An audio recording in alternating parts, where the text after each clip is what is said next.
பள்ளி மாணவர்களின் சத்துணவிலிருந்து முட்டையை நீக்குவது ஆரோக்கியமானதா?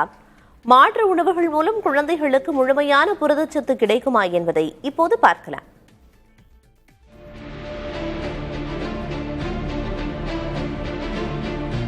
அண்மையில் சில மாநிலங்களில் பள்ளி மதிய உணவிலிருந்து முட்டை நீக்கப்பட்டு வெங்காயம், பூண்டு இல்லாத முழு சைவ உணவு முறை அறிமுகப்படுத்தப்பட்டது.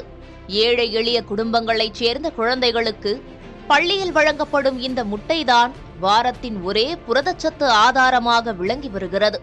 ஆனால் முட்டைக்கு மாற்றாக சோயா, பன்னீர் அல்லது ராஜ்மாவை வழங்கலாமே என்று சிலர் கருத்து தெரிவித்து வரும் சூழலில் ஊட்டச்சத்து நிபுணர்கள் அதை மறுக்கின்றனர். ஒரு முட்டையில் கிடைக்கும் அதே தரமான புரதம், வைட்டமின் ஏ, டி, B12, கோலின் போன்ற மூளை வளர்ச்சிக்கு தேவையான சத்துக்களை அதே விலையிலோ அல்லது அதே அளவிலோ சைவ உணவுகள் மூலம் தருவது கடினம் என கூறுகின்றனர். உதாரணமாக, ஒரு முட்டையின் சத்தை பெற 40 கிராம் பன்னீர் தேவைப்படும். இது பொருளாதார ரீதியாகவும் சாத்தியமற்றது என்கின்றனர்.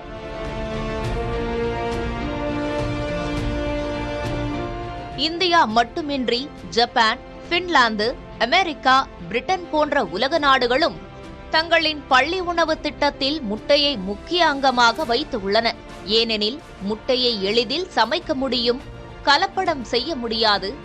எல்லாவற்றிற்கும் மேலாக இது மலிவான விலையில் கிடைக்கும் உயர்தர புரதச்சத்து என்பதால் வளரும் குழந்தைகளின் தசை, மூளை வளர்ச்சிக்கு முட்டை அத்தியாவசிய உணவு என்பதை நிபுணர்கள் மீண்டும் உறுதிப்படுத்தியுள்ளனர்.